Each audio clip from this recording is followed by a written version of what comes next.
mengucapkan selamat pagi kepada Bapak Ketua Yayasan, Bapak Insinyur Andi Jo, juga kepada Ibu Kepala Sekolah Menara School, Ibu Eni Lim. Senang sekali saya kembali dipercaya untuk membawakan webinar pagi hari ini kepada rekan-rekan guru yang saya hormati dan juga para orang tua yang terkasih. Semoga apa yang dipaparkan hari ini bisa memberi insight kepada kita semua untuk semakin bisa mendampingi anak-anak kita, mereka bertumbuh, berkembang, dan menampilkan performa yang optimal. Karena bagaimanapun juga, kita sebagai orang tua, saya pun juga adalah orang tua, pasti kita ingin masa depan yang baik, masa depan yang sukses untuk anaknya. Betul ya, kita ingin melihat anak-anak kita tumbuh menjadi orang dewasa yang bahagia, seperti itu. Baik, saya izin untuk share screen PPT yang akan saya bawakan ya pagi hari ini.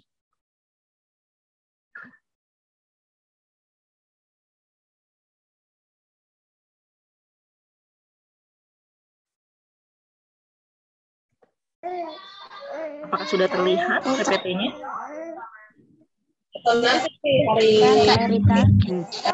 Sudah ya, baik.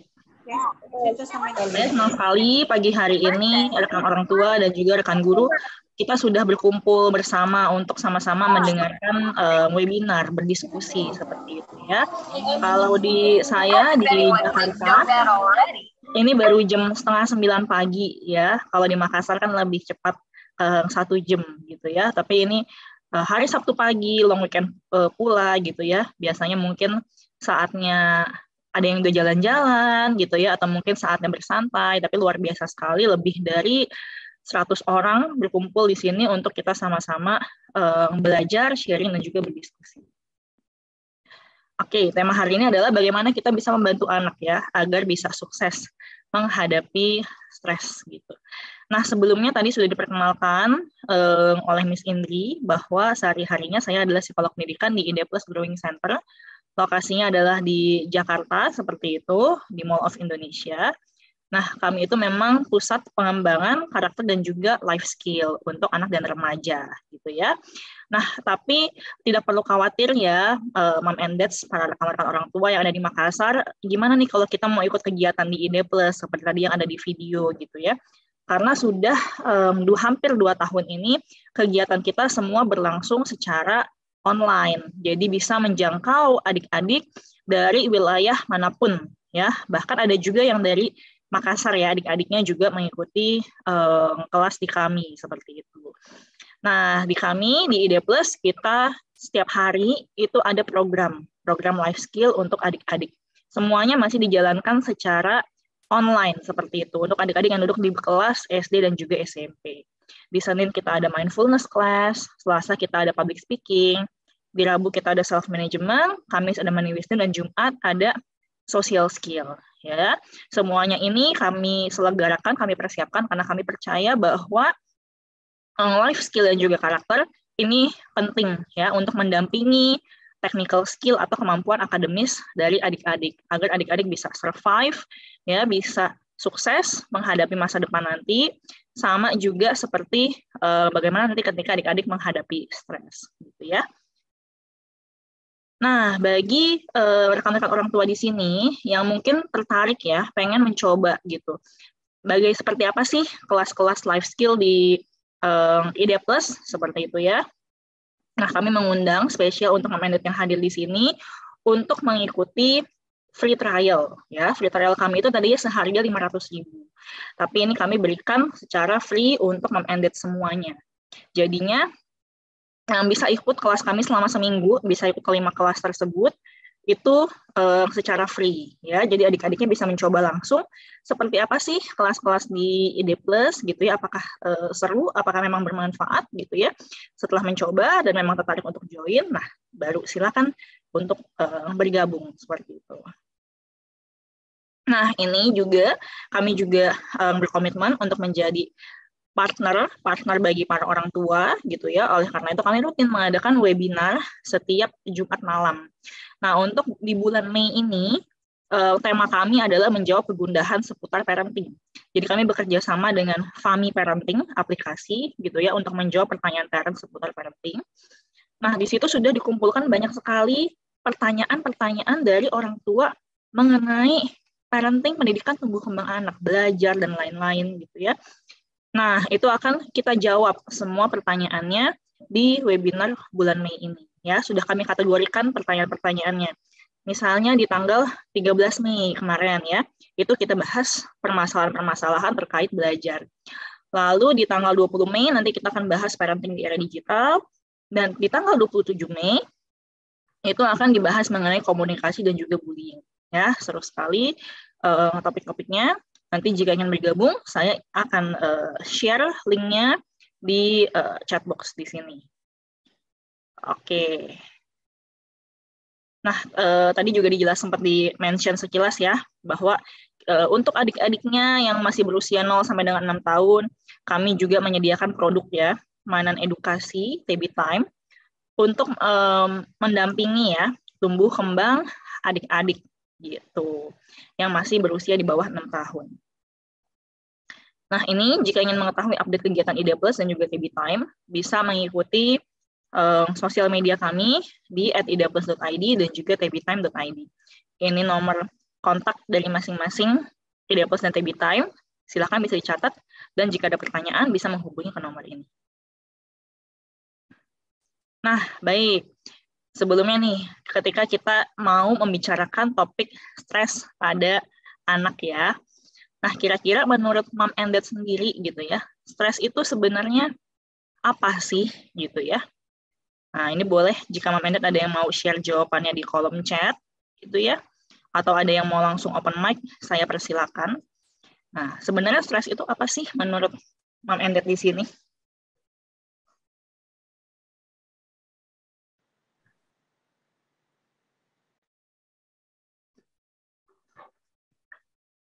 Ada yang mau untuk share jawabannya?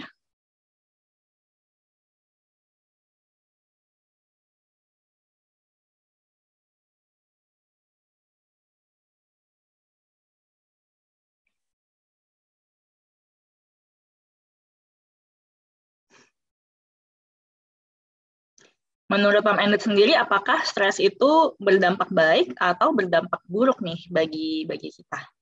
Bagaimana menurut Mom and Dad? Buruk, oke. Langsung ada yang jawab efeknya buruk. Baik, kita akan lihat nanti ya.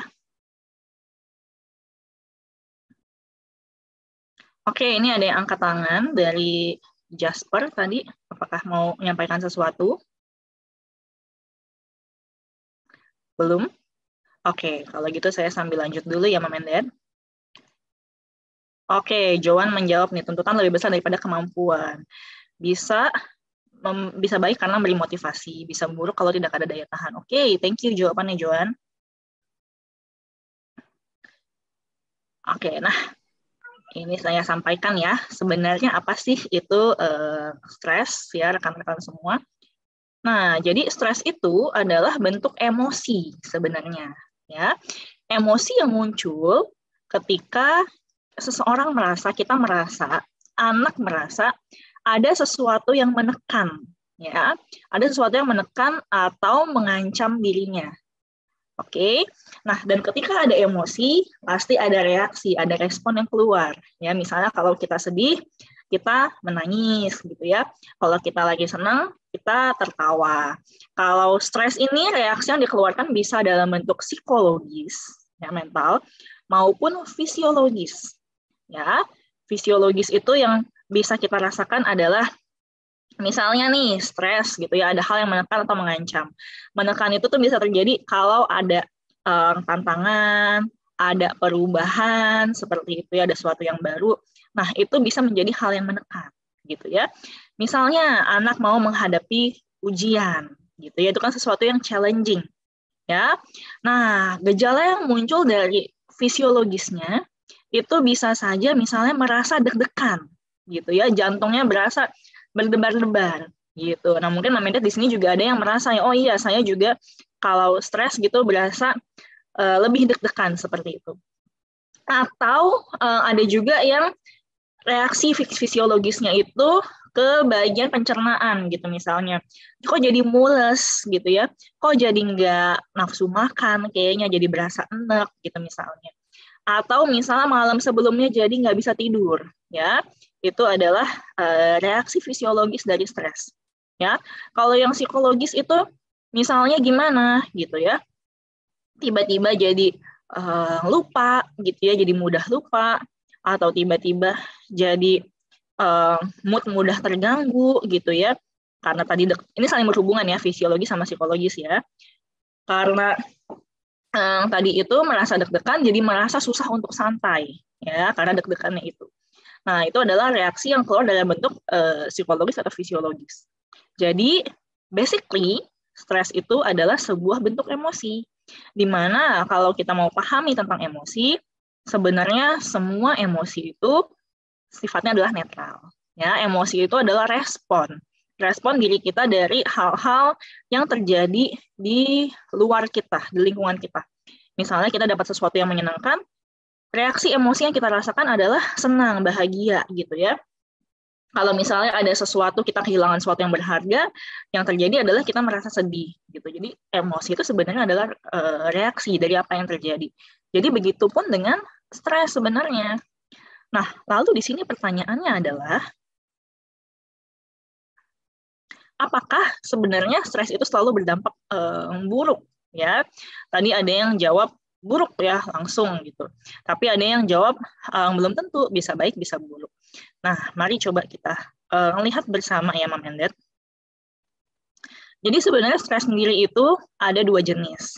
Ya, ada yang namanya eustress, ada yang namanya distress.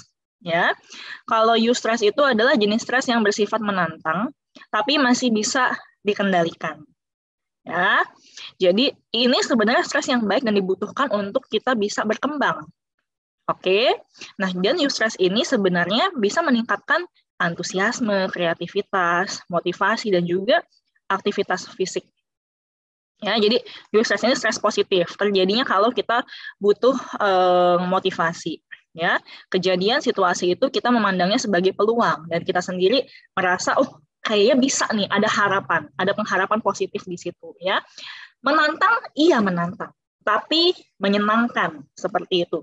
Contohnya misalnya kalau kita orang dewasa gitu ya, di pekerjaan, kita dapat target misalnya gitu. Wah, ada tantangan, ada challenge gitu ya.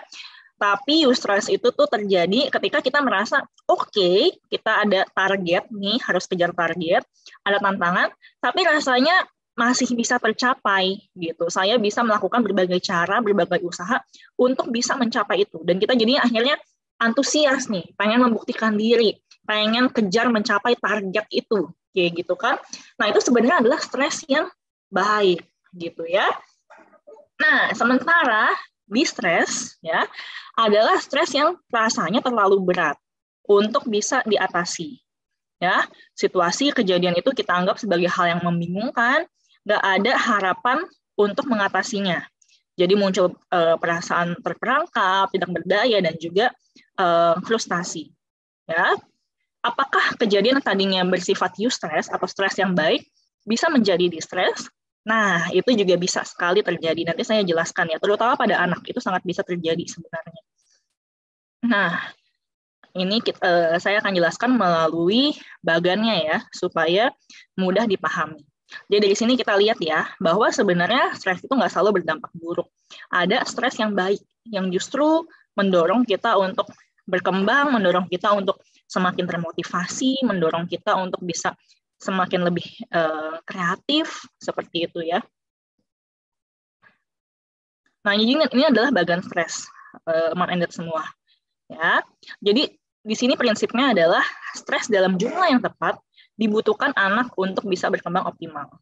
Nah, kita lihat ya, bagian yang ini yang berdiri di sini ini adalah performance. Performance itu maksudnya adalah hasil.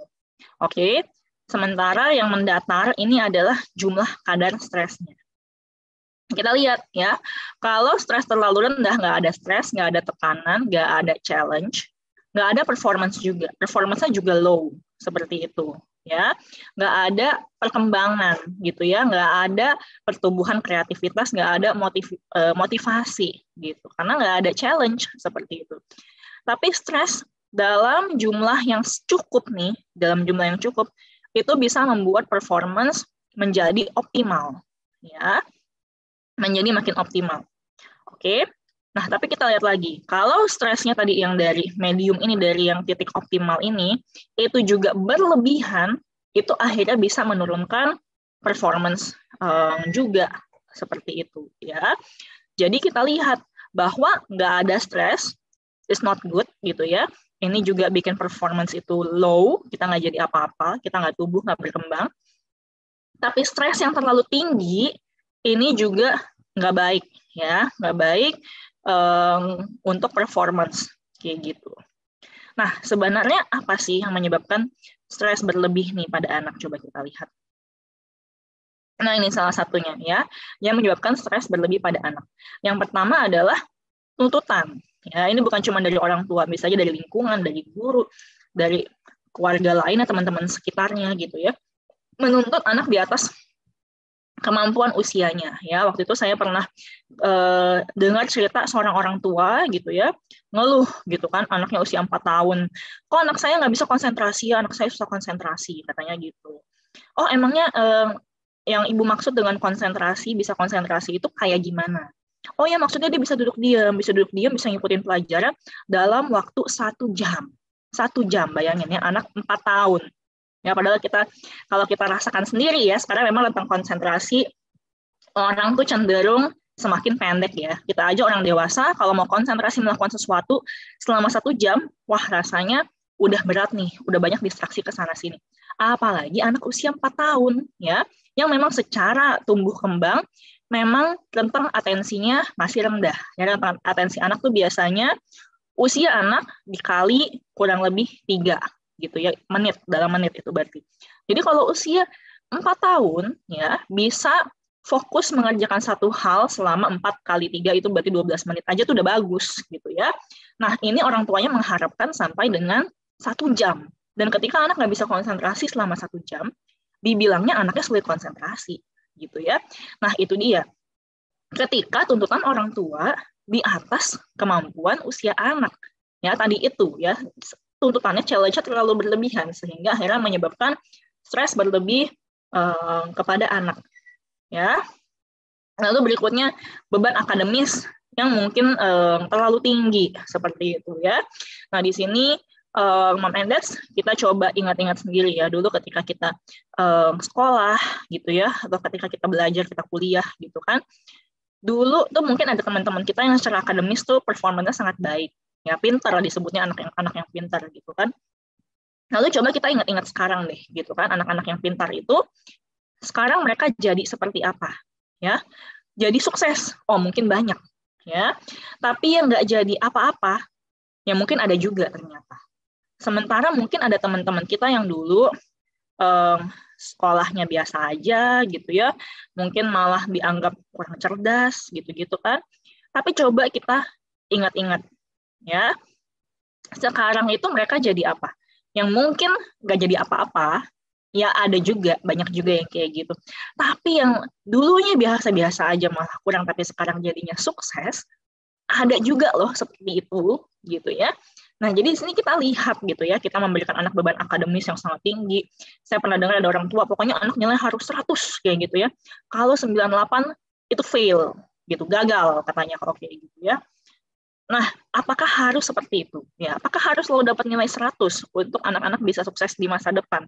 Kan nggak juga ya, rekan-rekan parents semuanya, kita sendiri melihat di dunia kerja ya, bahwa akademis penting, iya, tapi kita juga perlu nurture, kita juga perlu kembangkan karakter dan personality anak. Ya, karena bagaimana kita bisa menghadapi situasi yang sulit, bisa bangkit lagi gitu kan, itu nggak semata-mata akademis aja loh, nggak semata-mata nilai 100 bisa membantu itu. Tapi bagaimana anak-anak punya personality, karakter yang kuat, itu juga dibutuhkan. Seperti itu. Ya. Nah, jadi beban akademis. Ya. Misalnya saking untuk mengejar nilai, jadi anak diikutkan kursus, les, gitu ya. Penuh. Jadi habis sekolah, lanjut les, pulang ke rumah udah malam, gitu, ngerjain PR, ya. Kurang waktu santai, kurang waktu bermain, gitu. Diperparah juga misalnya anak suka membandingkan, orang tua suka membandingkan anak dengan anak lainnya, ya. Nah, padahal yang dibandingkan tuh biasanya adalah kelemahan anak dengan kelebihan anak lain. Nggak fair gitu ya, karena anak kita juga punya kelebihan gitu kan, yang mungkin nggak semua anak punya, tapi yang biasa dibanding-bandingkan itu adalah kelemahan anak dibandingkan dengan kelebihan anak lain. Oke. Nah, lalu yang terakhir, penyebab stres berlebih ini adalah kurangnya dukungan, perhatian, dan ini kasih sayang, mohon maaf, kasih sayang dari orang tua ya. Bisa terjadi mungkin karena orang tua sibuk ya, mencari nafkah mungkin dan lain-lain ya, dan tidak mengisi ya, tidak mencas baterai kasih anak secara berkala. Poin ketiga ini nampaknya sepele ya. Kesannya kan saya kan udah memenuhi kebutuhan fisiknya gitu ya. Wah, saya kasih di rumah udah ada pembantu ya, saya kasih dia supir gitu, dia nggak usah repot gitu kan. Semua yang dia mau ada. Tapi ini bisa sangat berbahaya karena terlihat anak dari luar, wah fasilitas lengkap gitu ya. Tapi secara dalam baterai mentalnya itu kosong. Oke, nah ini dia tadi yang mau saya jelaskan ya. Poin ketiga ini nampaknya sepele tapi berbahaya karena dengan poin ketiga ini ya, kurangnya dukungan, perhatian, kasih sayang dari orang tua, anak secara baterai kasihnya kosong ya, dalamnya kosong, itu bisa menyebabkan hal-hal yang tadinya eustress ya, yang tadi eustress stres yang baik ya, yang tadi sifatnya stres yang baik berubah menjadi distress ya, berubah menjadi distress. Kenapa bisa demikian?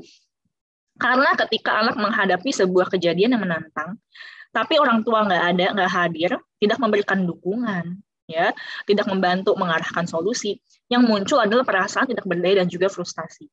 Ya, anak butuh challenge, butuh stres, iya, gitu ya. Tapi perlu kita ingat bahwa anak itu anak, gitu ya. Mereka secara fisik, secara kemampuan berpikir, secara kematangan emosi, semuanya masih berkembang, masih dalam masa pertumbuhan seperti itu, sehingga butuh pendampingan, arahan, dan tadi cinta kasih dari orang dewasa. Dan orang dewasa yang bisa mengarahkan itu semua, ya siapa lagi kalau bukan orang tuanya, kayak gitu. Ya. Nah, jadi jika anak menghadapi stres, ya pendampingan berkelanjutan dari kita sebagai orang tua, nah itu membuat anak tadi ya muncul harapan. Oh, susah nih misalnya pelajaran sekolah, atau mungkin di sekolah ada masalah dengan temannya, kayak gitu ya. Tapi ketika ada pendampingan, dia merasa bahwa dia dicintai, gitu ya, membuat anak lebih percaya diri. Dia punya harapan bahwa oh pasti ini saya bisa menghadapi seperti ini, gitu ya. Jadi selama kita masih ada, ya kita masih bisa support anak, nggak perlu khawatir kalau anak itu dia menghadapi stres. Ya, selama kita masih ada dan kita siap untuk memberikan dukungan untuk anak. Nah, lalu gimana ya cara kita sebagai orang tua, ini kan pertanyaannya ya, membantu anak untuk menghadapi stres. Ya. Nah, gimana nih caranya? Nah, ini saya mau kasih lihat sebuah ilustrasi ya, rekan-rekan orang tua semua. Nah, apa ini coba ya? Jadi, ini adalah sebuah fenomena parenting. Ya, sebuah fenomena parenting yang dikenal dengan nama lawn mower parenting. Lawn mower. Lawn mower itu kan dia yang ini ya, apa namanya? Memotong rumput gitu ya, pemotong rumput. Kalau di luar negeri gitu ya, atau di sini mungkin juga ada gitu, yang punya taman yang banyak rumputnya, lalu rumputnya udah tinggi-tinggi, nah dipotong itu dengan alat itu ya, pemotong rumput. Maksudnya apa sih lawn mower parenting gitu ya? Nah, kita lihat ilustrasi ini ya, orang tuanya di depan jalan pegang si alat pemotong rumput itu. Wah, udah ya, anak tinggal ngikutin di belakang, jalannya udah terbuka lancar ya, udah tinggal jalan aja. Nah, fenomena ini juga kerap kali terjadi ya, beberapa terjadi gitu, dimana saking orang tua nggak pengen anak itu dia menghadapi stres gitu ya. Ya saya juga orang tua gitu ya, kadang ketika melihat anak dia struggle, dia menghadapi sesuatu yang sulit atau ada hal yang nggak sesuai dengan keinginan dia, kita merasa nggak tega. Saya pun juga merasakan hal itu gitu ya, kayaknya kita pengen menghilangkan semua ketidaknyamanan itu supaya anak tuh nggak usah dia merasakan yang nggak nyaman itu gitu ya, supaya hidupnya dia tuh happy aja, lancar aja gitu ya. Jadilah kita si lawn mower ini ya, kita menghilangkan semua kesulitan dari hidup anak supaya anak bisa hidupnya happy gitu ya. pernah saya lihat ada orang tua gitu ya, anak nggak ngerti pelajaran, orang tuanya yang ke sekolah gitu ya, belajar sama gurunya ya gitu, apa ajarin saya aja, padahal yang sekolah siapa, yang sekolah kan anaknya ya, orang tua udah nggak zamannya lagi, udah lulus gitu ya, udah bukan umurnya lagi untuk sekolah gitu kan. Atau mungkin project ya, wah saya pernah dengar nih ya, ada di sebuah sekolah yang pasti bukan di sekolah ini gitu ya, project bikin pameran anak-anaknya, orang tuanya yang sibuk sewa vendor ya, sewa vendor dekor untuk bikin pameran yang bagus untuk anaknya ya. Nah, itu bagaimana anaknya bisa belajar tuh untuk dia manage, maksudnya berkreativitas, bikin sendiri pamerannya kalau orang tuanya udah urusin, udah sewa vendor gitu ya. Hasilnya emang bagus, keren ya, karena vendor yang kerjain gitu kan. Nah, itu dia gitu ya. Atau misalnya orang tua anak misalnya diganggu sama temennya ya, diganggu sama temennya, belum tentu dibully ya, belum tentu dibully, karena dibully itu pengertiannya itu beda ya. Kalau teman iseng-iseng doang ganggu itu belum tentu bully. Diganggu sama temennya, wah anaknya ngadu, wah besoknya orang tua yang ke sekolah ya, marahin temennya kayak gitu. Nah, itu contoh dari fenomena lone mower gitu ya, dimana ketika anak menghadapi sesuatu yang sulit, sesuatu yang challenging gitu ya, langsung orang tua yang datang sikat abis ya, membasmi semua kesulitan itu, sehingga anak wah kayaknya hidupnya happy-happy aja gitu ya. Apakah seperti ini bagus? Ya, apakah seperti ini cara kita untuk membantu anak untuk mengatasi stres? Mom and dad semua, rekan-rekan orang tua? Nah, tentu saja tidak ya, gitu. Efek dari lone mower parenting ini, ya berdasarkan hasil riset adalah anak-anak karena dia tidak pernah merasakan kesulitan, gitu ya. Ketika ada kesulitan, ada orang tua yang hadir untuk membereskan semua masalah untuk dia. Jadinya tidak punya kemampuan problem solving, ya. Untuk mengambil keputusan untuk hal kecil aja nggak bisa, gitu ya. Untuk misalnya baju apa yang akan dia pakai, dia mau makan apa, kayak gitu ya. Dia nggak bisa mutusin, karena semuanya udah diberesin sama orang tua. Anak jadi nggak punya life skill, itu jadi nggak ada. Ya, padahal life skill bagaimana problem solving, bagaimana bisa decision making, itu kita sebagai orang dewasa tahu ya, itu hal yang sangat penting kita miliki sekarang nih bagi kehidupan gitu ya. Ketika anak misalnya mungkin nanti dia udah besar, mungkin dia nanti sekolah di luar kota, nanti mungkin dia menemui kesulitan, nggak semua orang kan, nggak semua temannya yang akan dia temui mungkin akan baik, mungkin ada yang mengganggu dia, mungkin ada yang manfaatkan dia, anak nggak bisa membela dirinya ya, karena selama ini semuanya udah diurusin sama orang tua ya. Nah, itu efek jangka panjang dari si lone mower parenting ini gitu kan. Anak jadi mengalami kesulitan malah di masa besarnya ya, karena dia dari kecil nggak pernah dibiasakan untuk mengatasi masalahnya sendiri ya. Oke, mom and dad, rekan-rekan orang tua semua, kita memang sayang sama anak kita, tapi bukan seperti ini caranya ya, bukan dengan menjadi lone mower seperti ini, membereskan semua masalah anak sehingga anak nggak pernah merasakan kesusahan gitu ya, karena kita nggak tahu kita sampai kapan sih bisa mendampingi anak, ya nggak sih? Tujuan kita jadi orang tua kan adalah mendidik anak agar dia bisa hidup mandiri ya, even nanti ketika kita sudah nggak ada, anak bisa tetap hidup di atas kedua kakinya sendiri tanpa kita, seperti itu. So, gimana caranya supaya anak bisa untuk menghadapi stressing dengan baik? Ya, ini saya beri singkatan dari 5 tips gitu ya, besar ya, supaya kita gampang ingatnya. Beri dukungan, ekspresikan emosi, santai relaksasi, ajak fokus ke hal positif dan juga role model. Ya. Nah, ini yang pertama adalah beri dukungan. Oke, beri dukungan ini beda tadi dengan yang lone mower tadi ya. Kalau yang lone mower itu kan adalah orang tua langsung membereskan masalahnya, itu ada. Ya, kalau memberi dukungan itu kita dari belakang sebenarnya kayak gitu ya. Kita jadi safety net buat anak. Ketika anak jatuh, dia tahu bahwa ada kita nih orang tua yang support seperti itu. Ya, anak tahu ya, anak merasa bahwa orang tua, kita sebagai orang tua sayang, mendukung, mencintai dia untuk menghadapi tantangan yang dia hadapi tanpa harus menyelesaikan atau membereskan masalah yang dia hadapi gitu ya. Maksudnya gimana nih? Salah satu bentuk dukungannya adalah kita membimbing anak untuk melakukan problem solving gitu. Misalnya ya, kemarin nih kasus sepele aja gitu kan. mau ujian online ya, lalu tiba-tiba wifi di rumah mati, internetnya drop gitu kan. Nah, wah anak bingung, gimana dong gini ya, mau kan ujian gitu. Lalu apa yang kita lakukan sebagai orang tua? Haruskah kita yang warawiri langsung telepon guru seperti itu gitu ya, atau kita yang langsung ngeberesin gitu kan? Nah, ini tergantung usia anak juga ya. Kalau anaknya sudah cukup besar, misal udah usia SD, kayak gitu kan. Nah, itu bisa kita bantu, kita arahkan gitu. Oke, kalau seperti ini, kamu internetnya drop, apakah kira-kira sekolah akan kasih kompensasi? Oke, gimana caranya supaya sekolah paham, supaya sekolah tahu kondisi kamu seperti ini?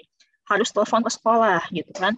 Oke, ya udah sekarang kamu telepon guru kamu, telepon ke sekolah kasih tahu. Jadi, jangan kita yang menghubungi sekolahnya, tapi kita arahkan anak yang melakukan sendiri sehingga dia tahu, oh kalau ada masalah harus seperti ini, kayak gitu ya. Misalnya tadi anak diganggu sama temennya di sekolah, gitu kan. Haruskah kita yang datang untuk marahin temennya, gitu kan? Nggak usah, gitu kan. Tapi kita beri dukungan. Ketika anak misalnya cerita di rumah, hati-hati responnya jangan, ya kayak gitu aja masa kamu nangis, gitu kan. Kayak gitu aja masa kamu tersinggung, gitu. Nah, kita terima memang emosinya, kita terima perasaan gak nyaman anak, tapi kita bantu problem solving-nya. Oke, teman kamu ambil barang kamu. Lalu berikutnya gimana dong supaya dia nggak ngambil barang kamu lagi, supaya dia nggak gangguin kamu lagi, kamu harus ngapain? Ya, anak-anak diajarkan untuk bisa membela dirinya sendiri. Ya, misalnya you have to say no, gitu ya. You have to keep your things, gitu kan. Kalau dia mau ganggu kamu langsung pergi jauh-jauh, gitu ya. Kamu langsung kasih tahu ke guru, misalnya kayak gitu. Jadi kita bantu dia problem solving. Besoknya ketika dia sudah melakukan itu, kita tanya, wah gimana hasilnya? Oh ya teman aku udah gak gangguin aku lagi gitu. Atau misalnya, oh proyek aku udah berhasil mam gitu kan. Nah kita beri apresiasi, beri pujian. Nah iya udah bisa kan kamu ngatasin kayak gini kan gitu. Nah jadi ini tuh kayak kita memberi vaksin kepada anak. Ya kan kita dari anak-anak masih bayi ya kita udah rutin anak-anak kita kasih vaksin bermacam-macam gitu ya supaya nanti ketika anak benar-benar terpapar dengan virus itu antibodinya sudah mengenali gitu ya wah ini virus ini nih kayak gitu virus flu misalnya gitu ya langsung tahu gimana cara mengatasinya. Nah ini pun cara kita memberikan vaksin stres kepada si anak ya dengan membiarkan anak sedikit demi sedikit menyelesaikan masalahnya dia tentunya yang sesuai dengan umurnya dia ya kayak gitu misalnya kalau misalnya anaknya masih toddler gitu ya dari merangkak kan belajar untuk jalan ketika jalan mungkin jatuh gitu ya nggak langsung pasti bisa lari ya jatuh dulu mungkin ketika jatuh nangis gitu kan nah masa ketika anak jatuh nangis lalu wah kita nggak tega nih lalu masa kita akan gendong dia seterusnya udah nggak usah jalan aja seumur hidup nggak mungkin kan pasti anak akan terus dia mencoba untuk belajar jalan dengan kita bimbing gitu kita pegangin dulu nah itu contohnya kita memberikan dukungan kepada anak ketika dia menghadapi challenge ya belajar jalan itu kan juga challenge dari tadi yang nggak bisa gimana mereka melatih kekuatan koordinasi otot kakinya untuk jalan itu kan challenge dan misalnya menghadirkan stres gitu nah di situ kita berikan dukungan ya. Nah, jadi saat anak itu dia mengalami kendala di rumah, di sekolah itu stres gitu ya. Nah, stres ini bisa eustress, bisa distress tadi, bisa stres yang baik, bisa stres yang buruk. Yang ringan sebenarnya baik untuk anak, eustress ya, tapi hati-hati bisa berubah menjadi distress kalau misalnya itu tadi anak merasa nggak mampu, merasa nggak berdaya, merasa nggak bisa mengatasinya ya. Sebaliknya distress juga bisa berubah menjadi eustress kalau anak merasa wah dia dapat support nih dari orang tuanya gitu. Nah jadi balik lagi saya sampaikan nggak perlu takut kalau anak mengalami stres, anak mengalami challenge selama kita masih ada, selama kita masih siap untuk memberikan support kepada anak. Oke, nah yang berikutnya ini adalah ekspresikan tadi itu ya. Ketika anak merasa takut, cemas, ya daripada kita mengatakan nggak apa-apa gitu kan gitu aja ya atau kamu baik-baik aja kok gitu kan kita ajak anak untuk ekspresikan labeling emosi apa sih yang dia rasakan ya dan penyebabnya tuh apa kamu takut kenapa kamu takut gitu kan karena di sekolah ada teman yang suka gangguin aku oke takut ya nggak nyaman ya gitu kan kita terima perasaan itu tapi lalu kita ajarkan tadi problem solving-nya ya yuk gimana sebaiknya supaya bisa berani nih menghadapi teman kamu itu misalnya ini termasuk juga untuk perasaan yang menyenangkan ya jadi Di sini anak belajar bahwa yang namanya perasaan gak nyaman itu normal, ya. Aku merasa takut, aku merasa sedih, aku merasa marah, itu normal. Jadi anak tuh berani untuk merasakan, ya, dan menghadapi perasaan gak nyamannya. Karena perasaan gak nyaman itu ya memang kadang-kadang sampai dewasa pun kalau ini nggak dilatih, itu sulit untuk kita terima, gitu ya. Ada orang dewasa yang karena dia tidak pernah belajar dari kecil untuk merasakan ketidaknyamanan, jadi tiap kali dia merasa sedih, gitu ya, tiap kali dia sedih itu kan karena kehilangan hal yang berharga dari dirinya dia kan ya. Ekspresi yang muncul adalah kemarahan, menyalahkan orang lain, menyalahkan pihak lain. Ya, karena dia tidak pernah belajar untuk merasakan emosi gak nyaman, contohnya sedih itu, dan gak pernah belajar untuk menerima bahwa ini adalah emosi yang wajar memang dirasakan seperti itu, sehingga ekspresinya, reaksinya jadinya juga kurang baik. Ya, nah itu tadi tips yang kedua. Tips yang ketiga ini S ya, santai besar. Pastikan ada aktivitas menyenangkan. Sehari-hari ajarin anak cara relaksasi. Misalnya kita bermain olahraga yang contohnya memang untuk senang-senang, bukan untuk kompetisi atau untuk mengejar nilai. Ya, kadang-kadang saya suka lihat juga orang tua gitu ya, lagi main aja banyak aturannya. Ya, lagi main aja sama anak nih mau santai family time, anak disalah-salahin gitu ya. Kamu taruhnya gini, kok mainnya gini gitu ya. Padahal kan lagi main gitu kan, ini kan lagi game gitu kan, caranya mau suka-suka juga ya udah gitu kan. Kok main petak umpet kayak gitu sih, kayak gitu ya. Jadi wah anak aduh mau santai aja, mau main aja stres kayaknya ya, dimarahin lagi, salah lagi gitu kan. Nah, jadi untuk bersantai kita pilih lah mana hal yang memang benar-benar esensial, kita perlu benar, anak perlu tahu, tapi ada hal-hal yang mungkin nggak perlu sesaklek itu ya, namanya juga lagi santai, namanya juga lagi main, ya nggak perlu terlalu banyak aturan yang bikin anak malah tambah stres, orang maunya santai gitu kan ya. Nah, anak juga bisa diajari untuk relaksasi ya, misalnya fokus pada nafas gitu ya, belajar untuk mindful, mendengarkan musik yang menenangkan ya, atau meluangkan waktu 30-45 menit sebelum tidur, itu kan the golden 30 minutes ya, sebelum dan setelah bangun tidur, untuk misalnya bacain cerita, atau misalnya untuk ngobrol santai. Nah, lalu ini tips yang keempat, ajak fokus positif ya, fokus pada kelebihan milik anak. Dorong anak untuk bekerja keras, tapi penting juga untuk kita sebagai orang tua menerima kesalahan dan ketidaksempurnaan anak. Nah, seringkali kalau misalnya anak lagi merasa cemas gitu, misalnya mau ujian, mau ada proyek ya, merasa cemas, khawatir, stres gitu ya. Jadi lebih mudah untuk fokus pada kekurangan atau kritik terhadap diri sendiri. Ya, kalau misalnya kita lagi takut, kita lagi cemas, kan yang keinget tuh hal-hal yang kurangnya aja. Ya kan? Coba kita bimbing anak untuk fokus pada hal positif di setiap situasi. Ya.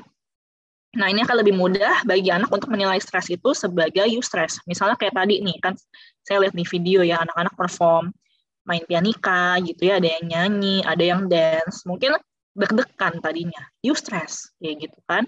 Tapi kita ajak anak untuk fokus pada kemampuannya gitu kan. Iya, kamu pasti bisa, kamu kan suaranya bagus, kamu kan cepat menghafal gerakan nih, kamu pasti akan bisa tampil dengan baik seperti itu. Jadi dia fokus pada hal yang positif di dirinya dia. Nah, lalu berikutnya kadang-kadang orang tua tuh sering merasa anak tuh harus berprestasi di sekolah ya, harus pokoknya ke hasil deh gitu kan ya, di sekolah, di olahraga, di hal lainnya gitu kan, pokoknya ada hasil, ada performance yang bagus gitu. Nah, ini kadang-kadang membuat anak jadi kurang menikmati proses dia untuk belajarnya sendiri, prosesnya jadi kurang di-enjoy gitu ya, karena terlalu fokus pada nilai dan pencapaiannya ya.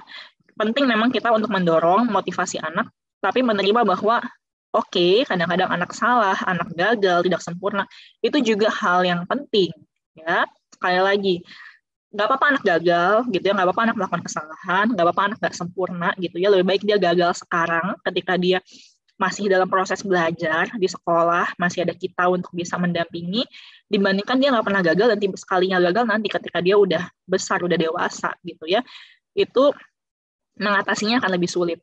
Ya, balik lagi kayak tadi analogi saya tentang vaksin.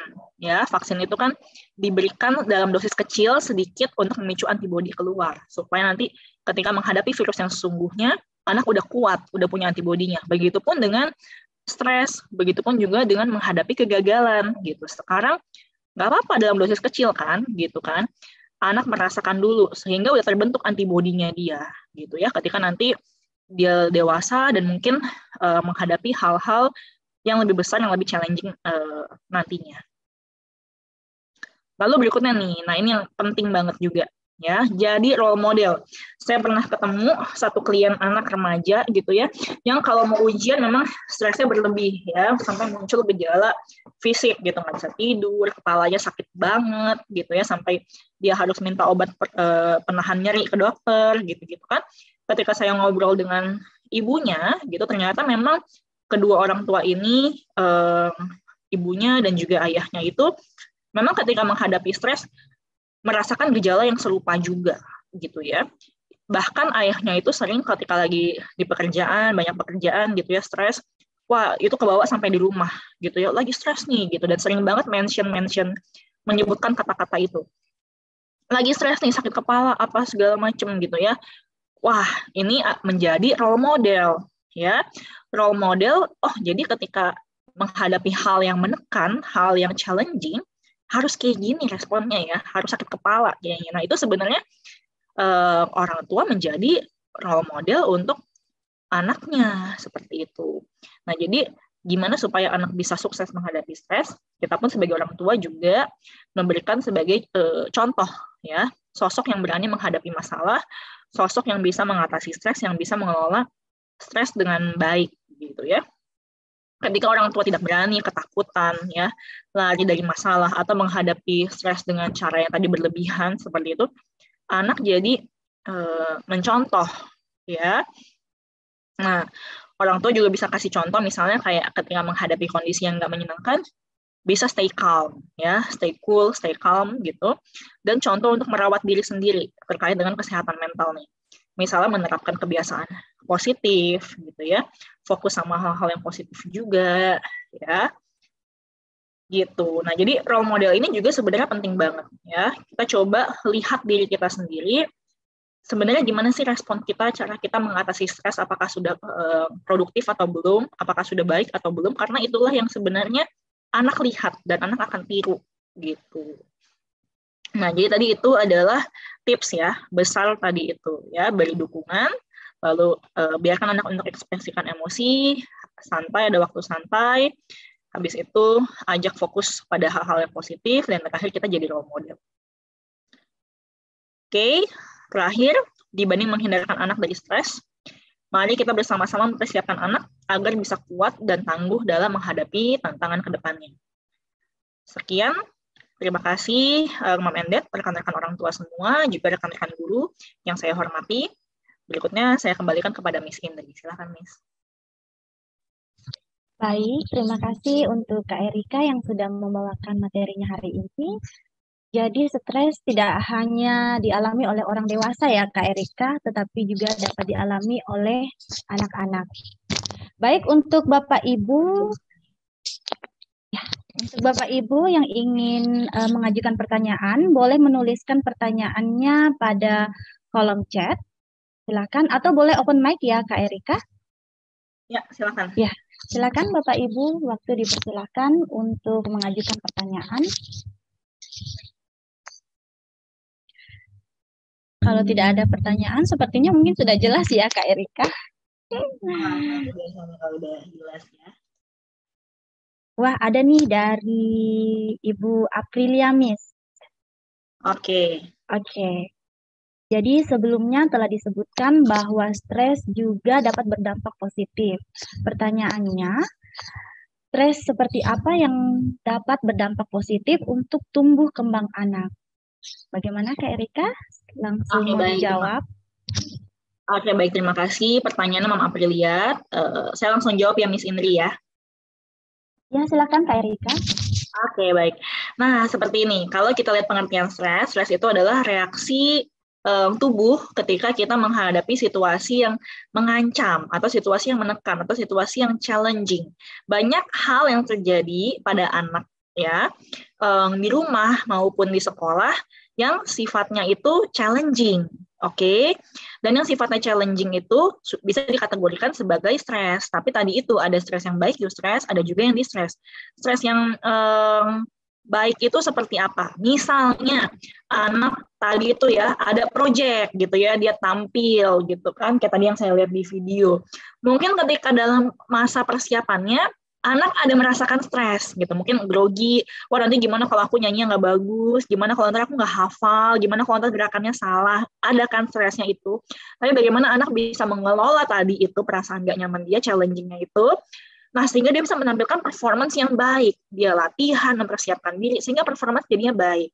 Ya, begitupun ketika misalnya anak mau naik kelas, biasa kan ada ujian kenaikan kelas. Nah, itu kan banyak bikin stres buat anak ya. Tapi apakah itu stres yang buruk? Enggak, itu stres yang baik, eustress ya. Karena di situ anak dia mempersiapkan dirinya untuk naik ke level yang baru gitu ya. Ujian kelulusan dari SD ke SMP seperti itu ya. Anak mungkin tadinya SD sekarang masuk ke SMP, masuk ke lingkungan baru, tadinya dia paling gede, sekarang dia jadi junior, jadi paling kecil. Mungkin ada stres di situ gitu ya. Ada tantangan ya, tapi apakah itu stres yang buruk? Enggak, itu adalah stres yang baik ya. Bagaimana anak bisa mempersiapkan dirinya dia masuk beradaptasi di lingkungan yang baru ya, itu adalah contoh stres-stres yang baik. Perubahan itu juga banyak membawa stres gitu ya, misalnya pindah rumah kayak gitu ya, itu stres juga karena ada persiapan, mungkin tadinya udah ada di lokasi yang nyaman, tapi habis itu sekarang dia harus pindah ke lokasi baru. Tapi itu semua bisa jadi stres yang baik ketika anak belajar untuk mengelola diri dia dan untuk beradaptasi kayak gitu. Menghadapi pandemik ya selama 2 tahun kemarin ini, itu juga stres. Tapi apakah selalu stres yang buruk? Enggak juga. Stres yang baik loh gitu ya. Bagaimana anak dia bisa bertahan mengelola diri dia untuk bertahan di dalam kondisi yang sulit, di dalam kondisi yang nggak menyenangkan, menghadapi kebosanan. Itu semua adalah stres yang baik, berdampak positif bagi tumbuh kembang anak ya. Atau yang sederhana, misalnya tadi kayak saya kasih contoh, anak dari belajar merangkak lalu belajar berjalan, itu juga ada stresnya, challenging karena dia melakukan sesuatu yang sulit ya. Tapi itu berkembang positif bagi tumbuh kembang anak ya, iya, karena dia akhirnya jadi bisa jalan ya. Anak pertama kali masuk sekolah mungkin harus bisa sama orang tuanya, nangis-nangis ya. Mungkin di sini kalau guru TK banyak menghadapi itu ya, hari pertama anak TK masuk sekolah, wah nangis heboh gitu. Tapi apakah habis itu anaknya kita bawa pulang lagi nggak usah sekolah seterusnya? Nggak juga gitu kan. Bagaimana anak dia bisa pede, bisa percaya diri, bisa mandiri, berpisah dengan orang tuanya, bisa nyaman di sekolah, itu kan semua adalah stres yang baik ya. Jadi sebenarnya semua hal yang sifatnya challenging, semua hal yang sifatnya menantang, selama bisa diatasi dan dihadapi dengan baik, itu baik bagi tumbuh kembang anak, seperti itu. Baik, kita melangkah pada pertanyaan selanjutnya ya, Kak Erika. Boleh. Ya, jadi pertanyaan selanjutnya dari Ibu Caroline Sitepu. Aku sering melakukan perbandingan anak saya kepada anak lain untuk memancing memperbaiki kelemahan anak. Apakah itu salah? Silakan Kak Erika. Oke, baik. Nah, terima kasih atas pertanyaannya ini Mam Caroline ya. Membanding-bandingkan anak gitu ya. Nah, yang perlu kita ingat bahwa anak itu memiliki kelebihan dan kekurangannya masing-masing ya. Nah, membanding-bandingkan anak ini memang kita perlu berhati-hati gitu ya, karena kadang-kadang yang sering kita bandingkan itu adalah kelemahan anak dengan kelebihan anak lain ya. Yang perlu kita ingat adalah kita juga perlu untuk embrace ya, kita juga perlu ingat untuk menghargai gitu ya, menghargai kelebihan yang sudah dimiliki oleh anak, sehingga anak nggak melulu merasa bahwa kok kayaknya aku anak paling bodoh ya, kok kayaknya aku anak paling nggak bisa apa-apa ya, kok kayaknya aku selalu dibandingkan dengan anak lain, kayak semua yang aku miliki itu kelemahan deh, kayak gitu ya. Jadi hati-hati ya, jangan sampai kita mau yang memotivasi anak, tapi itu ya anak malah kehilangan percaya diri jadinya. Karena yang selalu ditekankan itu cuma kelemahannya doang ya, kelebihannya nggak pernah disebut-sebut ya. Jadi kita ingat juga, kita perlu embrace, kita perlu hargai, kita perlu tekankan juga kelebihan yang sudah dimiliki oleh anak. Ya, jangan lupa untuk memberikan pujiannya, afirmasi positifnya, gitu ya. Wah, udah bagus nih sekarang nih kakak udah berani nih, gitu misalnya, atau kakak udah bisa ya ngerjain ini udah bagus ya. Pokoknya progres anak apa yang dia udah bisa, gitu ya. Itu perlu kita hargai juga gitu. Jadi memotivasi, memancing, memperbaiki kelemahannya bukan dengan cara membanding-bandingkan sebenarnya, ya. Tapi kita juga perlu menguatkan gitu ya, menguatkan, menekankan kelebihan yang sudah dimiliki oleh anak ya, dan kelemahan anak. Kalau emang anak punya kelemahan, nggak melulu dia memperbaikinya dengan cara dibandingkan, tapi dengan cara kita ajak diskusi, ajak ngobrol dari hati ke hati. Misalnya dia punya satu kelemahan gitu ya, apa nih, apa yang membuat dia terhambat di bidang itu. Misalnya contoh yang banyak dialami oleh anak-anak matematika gitu ya, wah dia susah nih untuk belajar matematika gitu ya, kenapa gitu ya, apa yang membuat kamu nih merasa susah dengan belajar matematika, atau misalnya anak nih dia nggak berani ngomong depan umum, apa yang bikin kamu nih takut untuk ngomong di depan umum sih gitu ya. Kita ajak ngobrol dari hati ke hati sehingga kita pun juga lebih memahami apa yang menyebabkan anak tuh punya kelemahan itu ya, nggak melulu cuma dibandingkan doang, kamu mah nggak pede, nggak mau berani ngomong depan umum, lihat dong si Bobby berani tuh anaknya pede ngomong depan umum gitu kan. Nah kalau memang anak ternyata dia punya pengalaman buruk, dia punya trauma gitu kan, nggak hanya dengan dibandingkan terus dia bisa langsung mengatasi kelemahan itu kan, enggak gitu ya. Nah dengan kita diskusi dengan anak, kita komunikasi dari hati ke hati gitu, kita bisa lebih memahami perasaan anak gitu ya, kita bisa lebih memahami apa sih penyebab dari kelemahan itu, bagaimana sih cara kita untuk memperbaikinya bersama gitu ya. Ya ini balik lagi seperti kita sebagai orang dewasa gitu ya, kita kan pasti punya kelemahan, kita pasti punya hal-hal yang menurut kita ini kita masih perlu improve lah kayak gitu kan. Tapi kita juga mungkin nggak happy ya kalau kita melulu kelemahan kita tuh disebut-sebut terus, lalu dibanding-bandingkan dengan orang lain, pasti kita nggak happy. Karena pasti kita punya kelemahan ini, mungkin kita punya ketakutan, kekhawatiran tertentu, pasti ada alasannya. Ya, dan ketika kita merasa bahwa kita dipahami, ya, habis itu sama-sama cari problem solving-nya seperti apa, itu akan rasanya tuh lebih empowered. Kita merasanya lebih didukung, gitu kan, lebih dimengerti. Dan itulah yang anak butuhkan sebenarnya, ya, merasa dipahami, merasa didukung, itulah sebenarnya baterai dia, kekuatan dia untuk bisa mengatasi kelemahannya seperti itu. Semoga bisa menjawab ya pertanyaan dari Mom Caroline. Baik, terima kasih. Semoga bisa menjawab pertanyaan dari Mom Caroline. Selanjutnya masih ada Kak Erika. Jadi apabila stres anak tidak dapat ditangani dan diatasi dengan baik, apakah bisa mengakibatkan depresi atau mental? Ini pertanyaan dari Ibu Dorothea. Silakan Kak Erika. Oke, terima kasih Mas Dorothea atas pertanyaannya. Jawabannya adalah iya. Tapi hati-hati nih untuk melabel mental illness atau depresi ini ya, karena yang bisa memberikan label ini adalah pihak profesional seperti psikolog, dokter, atau psikiater seperti itu. Saya banyak menemui sekarang karena isu kesehatan mental itu sudah berkembang dengan sangat luas, informasinya juga bisa diakses dari mana-mana, banyak sekali anak-anak ya atau bahkan klien-klien yang sudah self-diagnose, yang mendiagnosa dirinya sendiri, datang ke saya dan ngomong saya depresi nih, kayak gitu-gitu ya, karena merasa baca di Google lalu kayak cocok nih gitu ya, padahal belum tentu gitu ya. Atau anak kelas 5 SD ya datang lalu dia bilang, Miss I have anger problem gitu ya, saya punya masalah dengan anger, mengontrol kemarahannya dia gitu. Jadi kalau dia mukul temannya ya because I have anger problem, I cannot control it, gitu-gitu menurut dia. Jadi hati-hati dengan self-diagnose ini, gitu ya. Pastikan bahwa diagnosa itu memang sudah diberikan dari penilaian profesional, ya. Nah, ini dampak terburuknya apa nih di stres? Nggak bisa ditangani dengan baik. Nah, saya ada satu contoh kasus ya. Waktu itu ada seorang klien, dia waktu itu udah dewasa awal ya, usia 20-an awal, gitu kan. Nah, memang waktu itu suffer from long depression. Jadi dia emang udah ada depresi dari lama, dan karena efek pandemik seperti itu nge-trigger lagi depresinya dia. Kenapa bisa muncul seperti itu? Bersumber dari ketika dia anak-anak ya kurang mendapatkan dukungan dari orang tua itu tuh seperti itu ya. Jadi ketika dia masih anak-anak, orang tuanya berpisah seperti itu, lalu dia ikut dengan ibunya dan dia nggak pernah mendapat penjelasan kenapa sih orang tuanya itu berpisah seperti itu ya. Dan maksudnya ketika orang tua berpisah mungkin ada emosi-emosi nggak nyaman gitu ya, dan anak tuh sebenarnya bisa merasakan itu. Dan tentu saja itu ngaruh ke hasil di sekolahnya, performance akademiknya jadi turun kayak gitu. Dan dia dianggap sebagai anak yang nakal jadinya. Kenapa nilai sekolahnya malah jadi jelek kayak gitu kan? Nggak dapat dukungan dari orang tuanya. Maksudnya kondisi rumah pun nggak kondusif, ya dia nggak dapat penjelasan, dia nggak tangki cintanya nggak terisi gitu ya, terabaikan.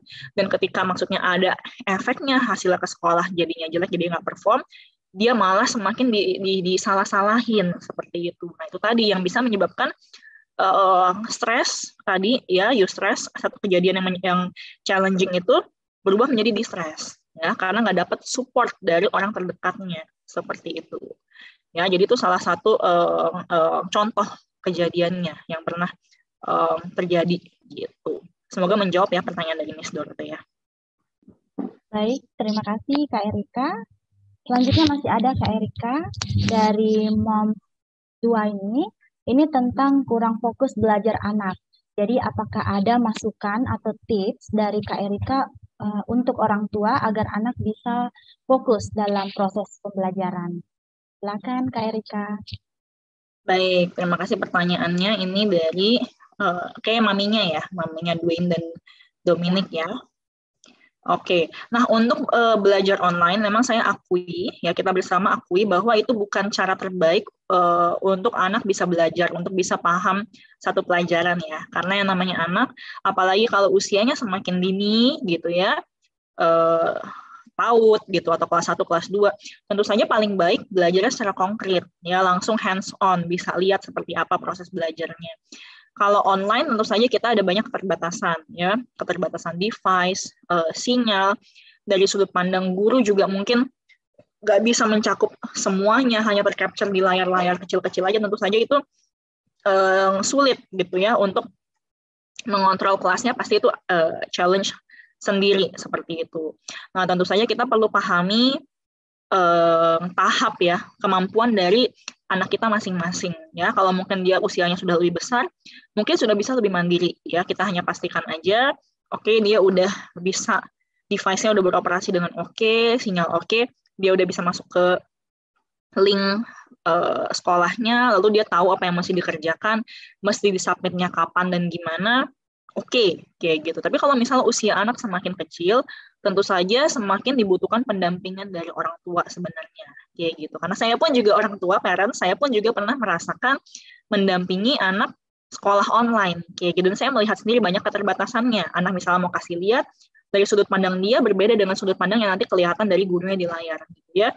Jadi memang jarak itulah menjadi gap sebenarnya, sehingga mungkin nanti anak merasa nggak fokus gitu ya. Mungkin ketika nanti anak ngomong tiba-tiba sinyalnya drop, suara putus-putus, gurunya nggak dengar gitu kan. Jadi akhirnya anak jadi mungkin kehilangan semangat ya. Macam-macam hal yang sebenarnya bisa terjadi kayak gitu ya. Jadi memang kita perlu lihat kemampuan anak dulu, sampai sejauh mana anak itu bisa kita tinggal, bisa kita biarkan mandiri, atau yang anak itu masih memang perlu pendampingan intens nih dari orang tua seperti itu. Nah, yang kedua adalah kita konsisten dengan adanya rutinitas. Rutinitas itu maksudnya bukan hanya dari sisi jadwal aja ya, misalnya kayak jam berapa dia harus sekolah, beres-beres dan lain-lain, tapi dari konsistensi tempat juga, lokasi gitu. Sebisa mungkin ketika anak sekolah online, tempatnya memang yang terbebas dari distraksi atau dari gangguan kayak gitu. Dengan demikian anak bisa lebih fokus untuk mengikuti pembelajaran gitu ya. Suara-suara juga gitu, kalau bisa jangan ada anak lain di ruangan itu misalnya, sehingga itu bisa mengganggu. Atau kalau misalnya orang tuanya telepon, orang tuanya juga lagi sambil kerja, itu bisa mendistrak anak-anak ya. Dan device mainan yang nggak berhubungan itu sebaiknya juga kita singkirkan dulu lah, kita simpan dulu selama anak lagi mengikuti pembelajaran sekolah online ya. Dan memang kita bikin kesepakatan dengan anak, kalau lagi sekolah kayak gitu nggak boleh main game gitu ya, mungkin bisa kita tutup dulu website-website yang berhubungan dengan game gitu. Misalnya cuma boleh buka katakan Zoom atau Google Classroom dan misalnya yang berhubungan dengan tugasnya dia. YouTube nggak boleh dibuka sama sekali kayak gitu. Dan kita jelaskan pada anak, kita bikin kesepakatan bareng, konsekuensinya apa. Kalau ternyata lagi sekolah terus kamu buka YouTube, apa nih konsekuensinya? Oke, nggak boleh nonton ya. Misal selama sehari gadgetnya akan disita kayak gitu. Dan kita benar-benar konsisten jalankan jalankan si konsekuensi itu sehingga anak merasakan tahu oh kalau dia melakukan sesuatu yang emang melanggar kesepakatan gitu ya, oh ada konsekuensinya gitu. Tahu-tahu ketika lagi sekolah dia nonton, oh malahan jadi gadgetnya nggak boleh dia main selama seharian itu gitu kan. Jadi anak belajar mengenai konsekuensi gitu. Nah semoga ini bisa cukup membantu ya. Ngomong-ngomong tadi suara saya jelas nggak ya? Tadi sempat internetnya drop kayaknya. Jelas Kak Erika, jelas. Ya. Baik, selanjutnya ya Kak Erika, ada juga pertanyaan dari Miss Meike. Dalam memberikan pengajaran di sekolah, mungkin ada tips atau metode yang bisa diberikan kepada guru agar siswa terhindar dari stres. Silakan Kak Erika. Oke, Miss Meike, salam hormat saya untuk rekan-rekan guru di sini, gitu ya. Yang pertama adalah nggak apa-apa, Miss, gitu, kalau anaknya itu stres, gitu ya. Memang itu sebenarnya tujuan kita, tujuan guru-guru dan sekolah adalah memberikan stres buat anak, ya. Tapi tentu saja stresnya yang bersifat eustress, ya, stres yang memang secukupnya, sehingga dengan demikian anak bisa menampilkan performa yang optimal gitu ya. Jadi nggak apa-apa kalau misalnya memang anaknya itu stres kayak gitu. Itu kan memang vaksin yang ingin kita berikan kepada anak-anak ya. Tapi gimana caranya ini supaya stresnya nggak jadi stres yang berlebihan ya, stresnya nggak jadi di-stres ya. Salah satu yang bisa dilakukan adalah kita memberikan dukungan kayak gitu ya, memberikan dukungan. Misalnya oke, ada challenge gitu ya, belajar hal baru gitu kan, project atau apa. Tapi ketika misalnya anak bingung atau anak belum paham, kita menyiapkan support untuk menjelaskan misalnya gitu, untuk mengarahkan, untuk memfasilitasi seperti itu ya. Itu yang pertama, karena sebenarnya dukungan itu adalah kunci bagaimana supaya stres yang baik ini, eustress, nggak berubah menjadi distress kayak gitu ya. Namanya kan anak juga lagi belajar ya. Kalau misalnya anak lagi belajar ngerjain proyek terus dia nggak ngerti, terus dia bingung, terus ketika dia tanya malah dimarahin gitu ya, atau malah diledek gitu, kalau gitu aja nggak bisa gitu ya, atau malah misalnya dibanding-bandingin, tuh teman kamu udah langsung ngerti, gimana sih masa kamu gini aja nggak ngerti. Nah itu yang bisa merubah si stres yang baik tadi menjadi di-stres ya, karena kan kita rekan-rekan guru di sini saya yakin pasti udah pada tahu semua gitu ya bahwa kondisi tiap anak tuh beda-beda, penangkapan tiap anak itu beda-beda ya.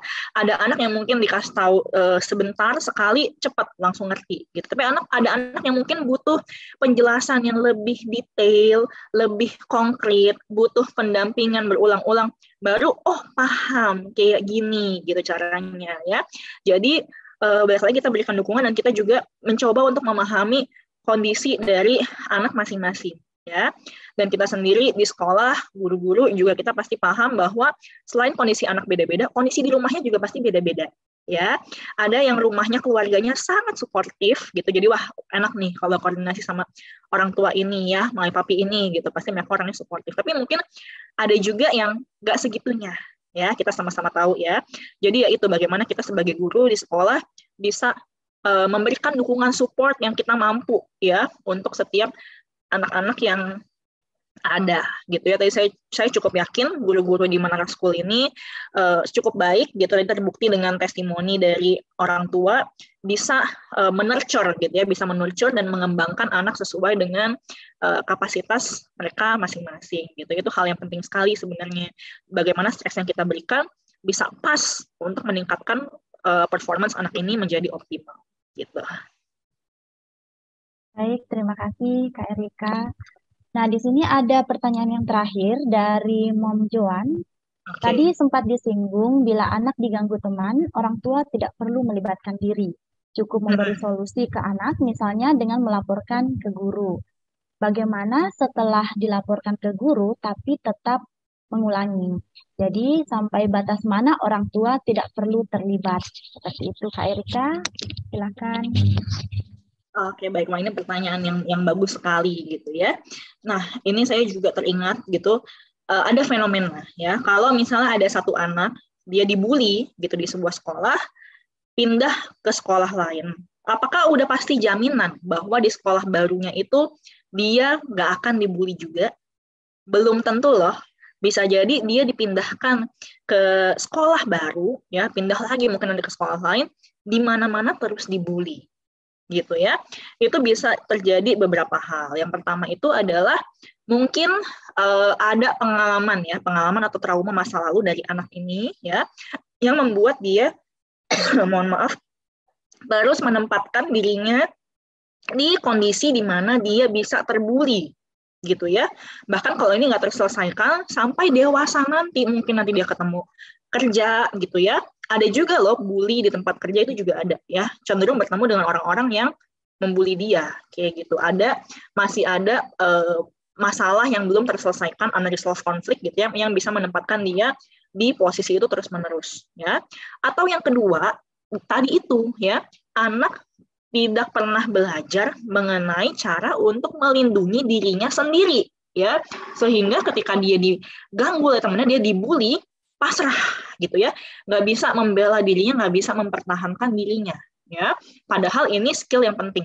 Nah, kenapa yang kedua ini bisa terjadi? Bisa jadi salah satunya fenomena lone mower parenting tadi gitu ya, anak nggak pernah diajarin untuk bagaimana cara membela dirinya dia. Kalau ada masalah, orang tuanya yang beresin, kayak gitu ya. Kalau dari kecil lah kita lihat, misalnya dari toddler gitu ya, lagi mainannya diambil sama anak lain.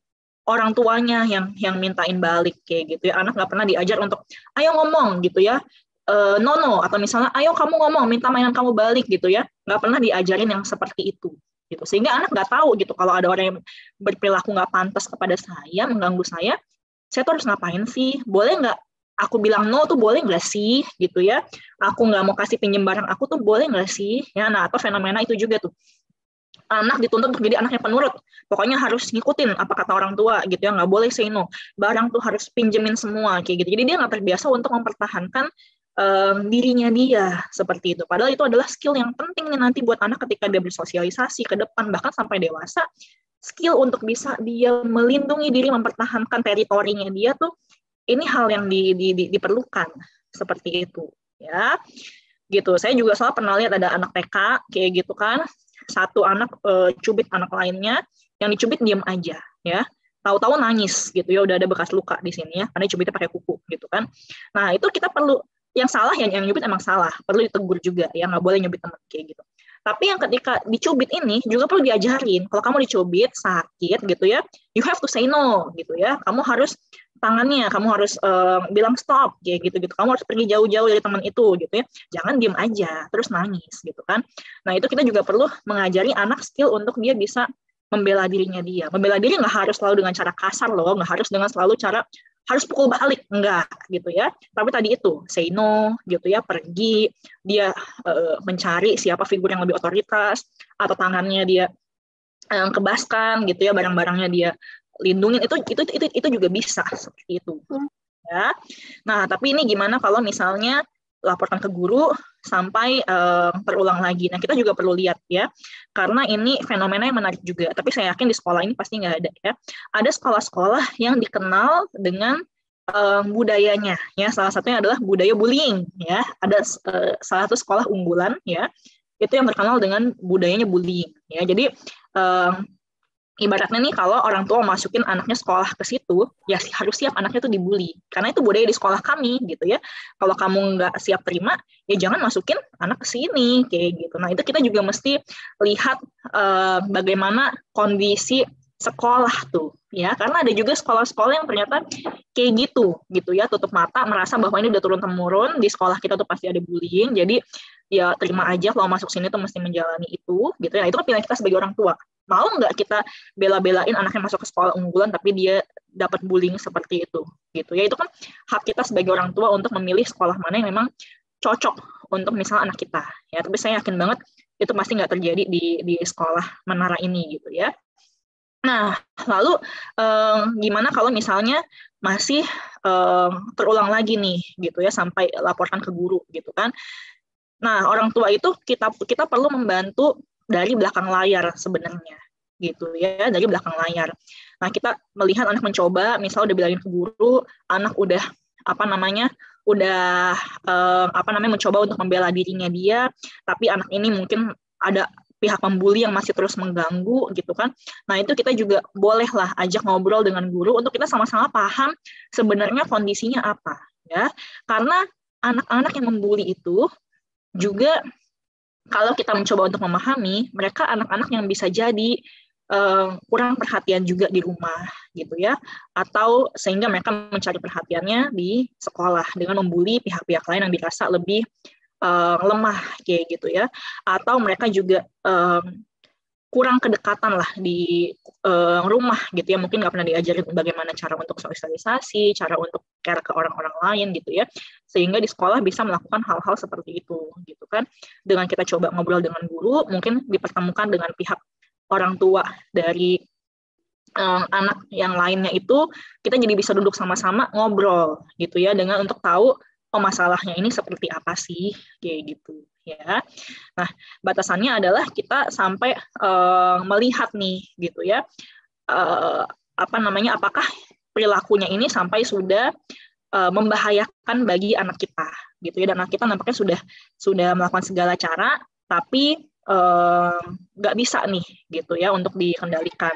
Nah, tapi mestinya kalau guru sudah paham seperti itu, biasanya inisiatif muncul dari sekolah ya untuk mempertemukan kedua belah pihak seperti apa. Karena saya cukup yakin guru-guru pasti yang cukup paham dengan kondisi tiap-tiap anak kayak gitu ya. Jadi kurang lebih itu untuk Mam Joan tadi ya. Yang paling penting adalah kita membekali anak skill untuk dia bisa mempertahankan diri, untuk bisa melindungi diri sendiri. Karena itu skill yang akan sangat bermanfaat sampai nanti dia dewasa. Baik, terima kasih Kak Erika. Semoga bisa terjawab pertanyaan dari Mom Joan. Nah, masih ada satu lagi bisa ya Kak Erika? Ya, silakan. Ya, dari Pak Karsono Gosal. Terkadang orang tua menjadi sumber stres anak. Secara tidak sadar menjadi toxic parent. Kemudian, bagaimana seharusnya peran orang tua dalam memanajemen stres pada anak tanpa menjadi toxic parent? Silakan Kak Erika. Oke, nah ini bagus sekali sebenarnya pertanyaan dari Pak Karsono ya. Artinya ini kita semua sudah sama-sama sadar gitu bahwa kita nggak mau nih jadi toxic parents gitu ya. Kita tidak mau menjadi sumber stres yang buruk. Kita tidak mau menjadi sumber distress bagi anak seperti itu ya. Peran orang tua tadi seperti yang sudah saya jelaskan. Yang pertama adalah kita nggak perlu takut kalau anak mengalami challenge ya, hal yang mungkin kurang menyenangkan kayak gitu ya, misalnya anak mengalami kegagalan gitu ya, anak mengalami mungkin satu hal yang sulit gitu ya, anak kalah dalam lomba, mungkin ulangannya tiba-tiba harus remedial, itu semua nggak apa-apa kayak gitu ya, itu semua proses bagaimana anak ini belajar, bertumbuh gitu. Jadi jangan takut dulu dengan hal-hal yang nggak nyaman gitu ya, itu satu. Lalu yang kedua, hal-hal yang nggak nyaman ini, stres itu nggak apa-apa terjadi untuk anak.